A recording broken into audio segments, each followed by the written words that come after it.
Assalamualaikum warahmatullahi wabarakatuh.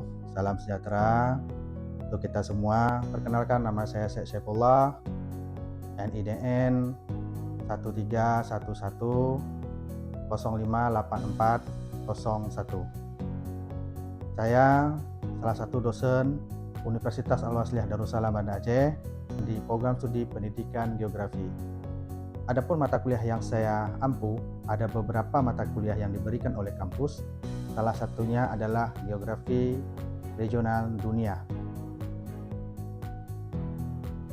Mata kuliah Geografi Regional Dunia ini tidak dibagi menjadi cabang ilmu tersendiri, melainkan diklasifikasikan ke dalam wilayah kajian regionalisasi. Fokus utamanya adalah mendeskripsikan karakteristik khas dan interaksi antara aspek fisik dan manusia di wilayah-wilayah utama dunia. Mata kuliah Geografi Regional 1 Asia dan Afrika memiliki bobot 2 SKS dan ditempuh oleh mahasiswa semester 4. Perkuliahan dirancang berdasarkan pendekatan Outcome Basic Education atau OB. Dalam pelaksanaannya, metode pelajaran dengan menggunakan ceramah, diskusi, studi kasus, presentasi, analisis peta, dan data statistik, sehingga mahasiswa diharapkan mampu diajak memahami keterkaitan antara kondisi alam, sumber daya, penduduk, dan dinamika politik kedua benua. Mata kuliah ini mendukung capaian pembelajaran lulusan atau CPL, yaitu menguasai konsep teoritis bidang pengetahuan tentang geografi regional dunia 1 atau Asia dan Afrika. Adapun capaian pembelajaran mata kuliah atau CPMK yang diharapkan setelah mahasiswa mengikuti kuliah ini adalah mahasiswa mampu menjelaskan konsep dan prinsip geografi regional untuk menganalisis wilayah Asia dan Afrika. Yang kedua, mahasiswa mampu menganalisis keterkaitan kondisi fisik dengan persebaran penduduk dan aktivitas ekonomi di Asia dan Afrika. Tiga, mahasiswa mampu mengevaluasi isu-isu strategis regional, baik itu konflik, kemiskinan, dan lingkungan di Asia dan Afrika. Yang keempat, mahasiswa mampu merumuskan alternatif solusi permasalahan kewilayahan di Asia dan di Afrika berbasis data spasial. Seluruh materi perkuliahan disusun berdasarkan rencana pembelajaran semester atau RPS yang telah dirancang secara sistematik. Setiap topik pembelajaran disusun secara bertahap dan saling berkesinambungan untuk mendukung keterampilan CPL dan CPMK. Perkuliahan dilaksanakan selama 6 kali pertemuan yang terdiri dari 14 kali pertemuan pembelajaran, 1 kali ujian tengah semester atau UTS, dan 1 kali ujian akhir semester. Evaluasi pembelajaran dilaksanakan secara berkelanjutan untuk mengukur ketercapaian kompetisi mahasiswa yang mencakup aspek pengetahuan, keterampilan, dan sikap. Komponen pilihan ini terdiri atas kehadiran dan partisipasi aktif 10%, tugas makalah 20%, presentasi dan diskusi 30%, ujian tengah semester 20%, dan ujian akhir semester 20%. Selama mengikuti perkuliahan, mahasiswa diharapkan berpartisipasi aktif dalam setiap kegiatan pembelajaran, penyelesaian setiap tugas dengan penuh tanggung jawab, berdiskusi secara ilmiah. Demikian pernyataan diri dosen dalam Unjuk Kerja Tridharma Perguruan Tinggi atau PDD UKTP dalam bidang pengajaran. Wassalamualaikum warahmatullahi wabarakatuh.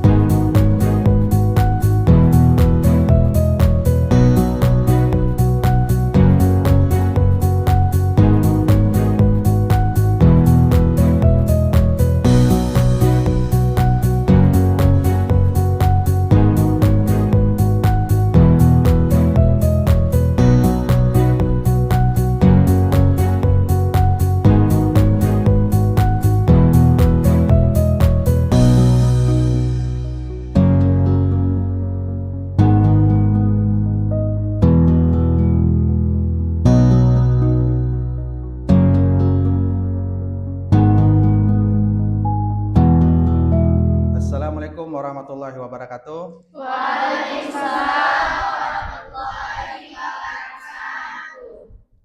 Apa kabar semuanya? Sudah makan siang ini? Sudah.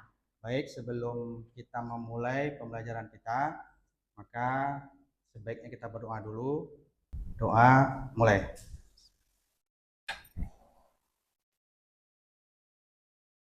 Selesai. Ya, saya melihat hari ini walaupun dalam keadaan siang, alhamdulillah semuanya begitu ceria, ya, dan tidak kelihatan lelahnya. Baik, hari ini ikuti gerakan saya. Kalau saya bilang semangat, semangat, semangat, tangan. Oke? Ya, Pak. 1, 2, 3. Semangat, semangat, semangat. Kita mulai siap-siap dulu ya. Lismawati? Hadir, Pak. Marfuzah? Hadir, Pak. Ajis Muslim? Hadir, Pak. Yunita? Hadir, Pak. Makfirah? Hadir, Pak. Loli? Hadir. Nyak Taripa? Hadir, Pak. Nurul? Rajia? Hadir, Pak. Hadir semua ya. Hadir, Pak. Sebelum kita mulai, ada yang sudah paham atau sudah mengetahui gimana bentuk benua Asia? Belum, Pak. Belum. Oke, ini saya tunjukkan benua Asia. Ya. Benua Asia ini merupakan benua terbesar di dunia. Ya, dengan luas 44,5 juta kilometer persegi, atau 30%-nya adalah merupakan daratan, sisanya lautan, ya. Nah, bumi atau benua Asia ini adalah benua terbesar dibandingkan dengan benua lainnya, di mana benua Afrika ini lebih kurang luasnya 30 km persegi, ya. Kalau kita lihat dari gambar, ya, dari globe ini bisa kita lihat benua Asia ini merupakan benua terbesar, ya. Sementara dibandingkan benua-benua lain, dan juga jumlah kependudukannya juga lebih padat dibandingkan dengan benua lainnya. Ya, secara astronomis benua Asia ini berada di 11 derajat lintang selatan sampai dengan 80 derajat lintang utara, dan 26 derajat bujur timur sampai dengan 170 derajat bujur timur. Adapun letak astronomis daripada benua Asia ini adalah di bagian selatan, di bagian utara itu ada Samudra Arktik, ya. Samudra Arktik ini berada di bagian utara, ya. Sementara di bagian selatan ada Samudra Hindia. Samudra Hindia selatan, ya, di sini ya. Oke. Di timur ada Samudra Pasifik nih, yang berbatasan, yang langsung memanjang menuju benua Amerika, ya. Dan bagian barat ada pegunungan Ural dan Laut Mediterania. Nah, Laut Mediterania ini berada di benua Eropa, ya. Ya, pegunungan Ural ini, ya, berada di sepanjang Rusia hingga Kazakhstan, ya, memanjang sampai ke Kazakhstan. Oke. Adapun jumlah dari negara dari benua Asia ini adalah berjumlah 48 negara dan 5 negara antar benua. Oke, selanjutnya adalah bentang alam. Nah, saya membagi 3. Ya, Asia Utara ini berada zona bentang alamnya itu di daratan rendah Siberia yang beriklim sangat ekstrim, ya, atau berada di bagian utara. Sementara di Asia Tengah ini ada pegunungan tinggi, yaitu pegunungan Himalaya, Pamir, Tian Shan, atau yang disebut oleh dunia atau julukannya adalah atap dunia. Nah, Himalaya ini membentang ke bagian India, Pakistan, Afghanistan. Selanjutnya iklim muson. Iklim muson di Asia ini kita bagi dua, ya, di mana sistem iklim muson ini khususnya di benua Asia itu dikendalikan oleh dua jenis angin, ya. Ada muson barat dan muson timur. Oke, kita bisa lihat gambar di atas. Muson barat ini yaitu angin yang bertiup dari benua Asia yang bertekanan tinggi. Ya. Ini benua Asia, kalau kita lihat di gambar, ya, angin yang menuju benua Asia yang bertekanan tinggi menuju benua Australia. Ya. Ini biasanya terjadi antara bulan Oktober sampai dengan April. Ya. Nah, itu bisa kita rasakan kenapa? Kalau di bulan Oktober, ya kita bisa orang bisa menyebutkan kenapa sih bulan Oktober itu sering hujan, ya, atau istilah kita tuh bulan berber. Oktober, September, September, Oktober, November, Desember. Nah, bulan-bulan berber ini beridentik dengan musim hujan di wilayah kita. Ya, kalau wilayah Eropa atau bagian utara ini biasanya bersuhu atau beriklim salju atau musim dingin ekstrim. Ya, makanya di bulan Desember itu di daerah Eropa atau bagian Amerika atau benua Amerika bagian utara itu biasanya didominasi oleh iklim bersalju atau musim dingin. Ya. Kenapa? Karena matahari posisinya lebih condong ke arah selatan. Ya, maka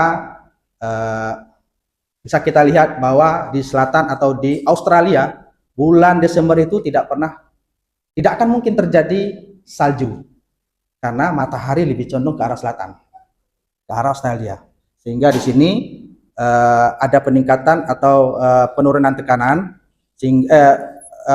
tekanan tinggi dan bersuhu rendah. Nah, terus yang kedua ada muson timur, ya, yaitu angin ini bertiup dari arah Australia atau daratan Asia yang bertekanan tinggi menuju Khatulistiwa, ya, menuju ke Khatulistiwa. Udara yang ini bersifat kering dari masa benua memicu musim kemarau. Nah, maka ini bulan 7, bulan Juli, ya, bulan Juli kita merasakan suhu panas, ya, karena apa? Di antara bulan April sampai dengan bulan Oktober itu kita rentan pada musim-musim panas. Nah, walaupun sekali ada musim hujan, ya, maksudnya hujan. Artinya identik kita di Asia ini terjadi, apalagi berada di garis khatulistiwa, ini rentan kita berada di wilayah musim panas, ya, seperti hari ini yang kita rasakan. Ya. Nah, sudah paham kan dari arah angin timur? Makanya kita kenapa sering disebut angin barat, angin timur. Ya, angin ini hanya bentuknya saja, ya, bentuk arah angin, bentuk zatnya saja angin. Sementara kalau iklim ini adalah arah angin yang berputar secara periodik, artinya per semester, ya. Nah, ini bisa kita lihat dari gambar di atas bahwa angin ini sangat mempengaruhi daerah-daerah tertentu. Nah, jadi kalau kalian ingin berliburan ke Australia, ingin merasakan salju di bulan Desember, maka itu akan mungkin. Nah, makanya kita harus lebih mengetahui keadaan kondisi daripada wilayah tersebut. Selanjutnya ada zona gempa. Oke. Jalur gempa ini adanya pertemuan tektonik ini menjadikan wilayah Jepang, Indonesia, Filipina sangat rawan terhadap gempa bumi atau letusan gunung berapi. Kenapa? Karena di Asia sendiri ada yang namanya cincin api Pasifik atau istilahnya Pacific Ring of Fire. Pernah dengar? Nah, ini Ring of Fire-nya seperti ini.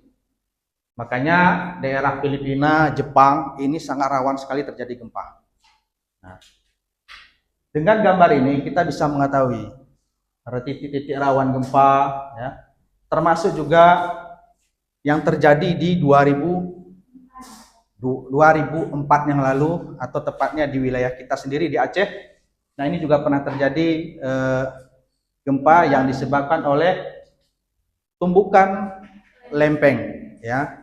Tumbukan lempeng ini ada beberapa jenis, ada tumbukan, ada sesar, ada yang berjauhan. Terus ada gunung aktif yang menyebabkan terjadi gempa, itu ada Fuji, Krakatau, Merapi, atau pegunungan atau Gunung Taal. Nah, Gunung Merapi ada dampak positif, ada negatifnya. Yaitu positifnya tanahnya subur, dan panas buminya bisa kita manfaatkan untuk tenaga listrik. Nah, uapnya bisa jadi tenaga listrik. Negatifnya, ini nggak perlu terbicarakan lagi. Kita sendiri sudah pernah merasakan itu. Oke, selanjutnya ada sumber daya alam. Nah, terkadang sumber daya alam ini juga manfaatnya juga luar biasa, tapi dampak negatifnya juga besar, ya.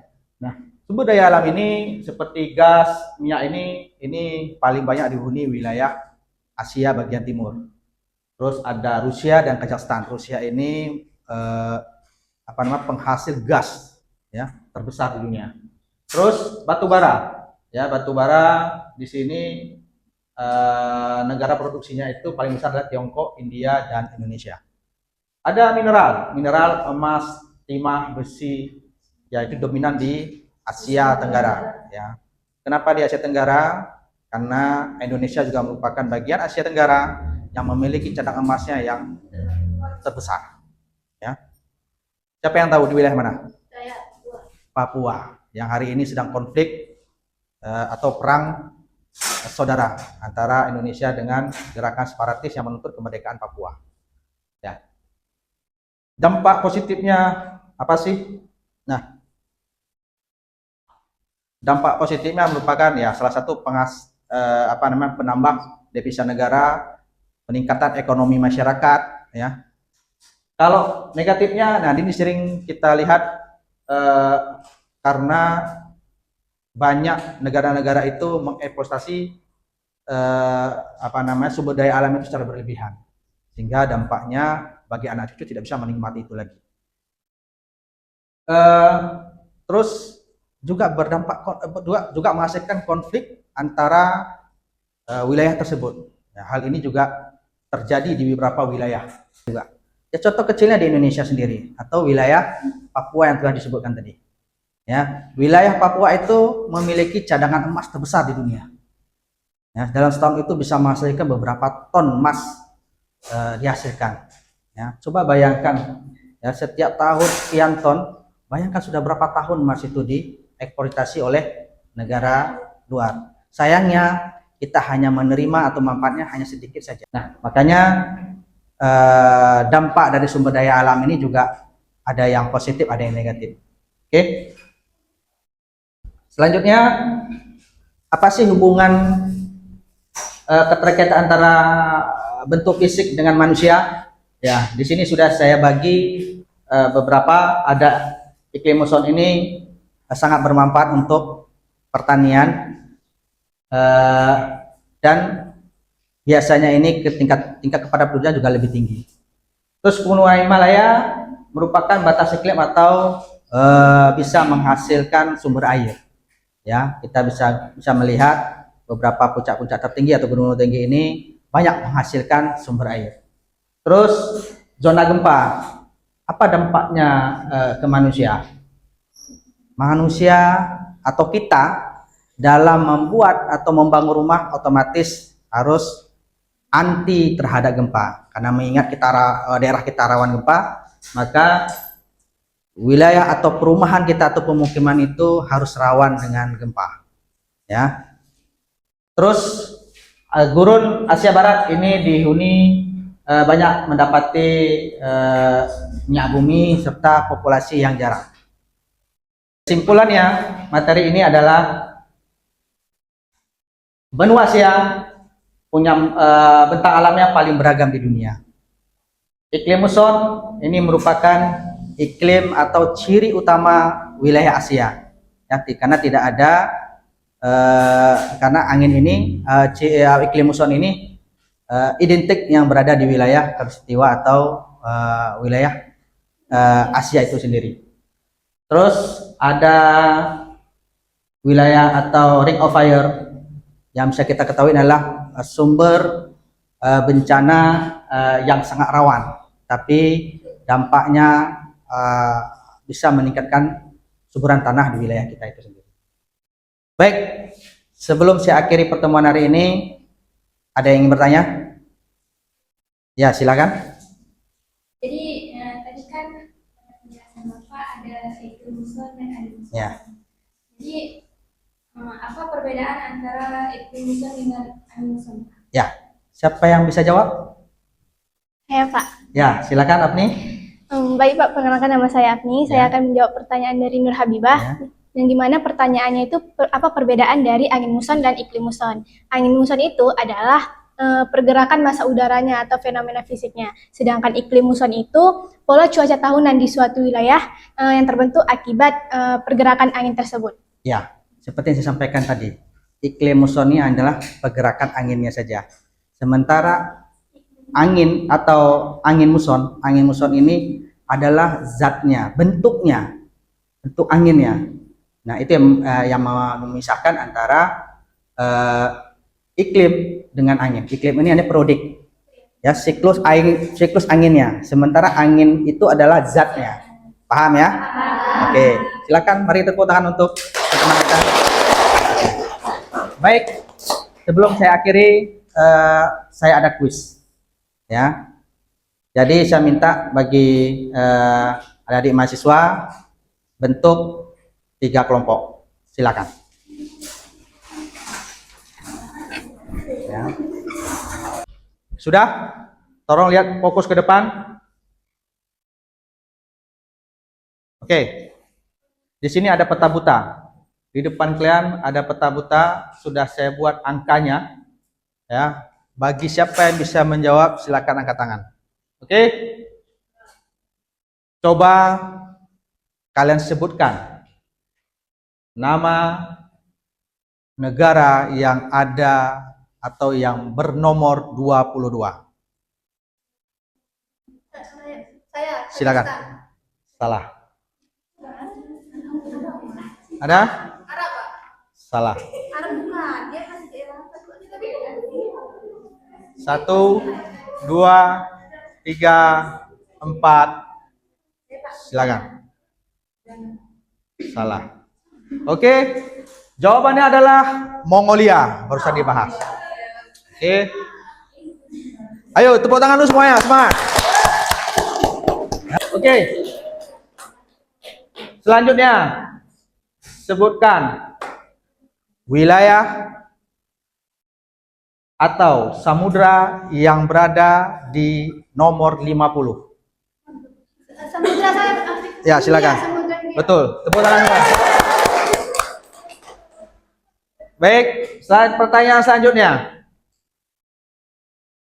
Sebutkan 2 negara yang ada pada nomor 20 dan 21. Siapa yang tahu? Tepuk tangan, angkat tangan. Ada yang tahu? Korea Utara sama Selatan. Jepang dan Korea Selatan, Kak.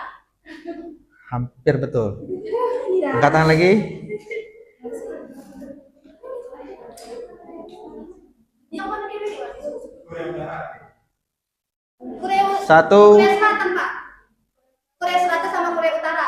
Betul. Pemenang hari ini adalah kelompok A. Tepuk tangan semua. Baik. Terima kasih atas pertemuan hari ini. Di bidang kurang saya mohon maaf.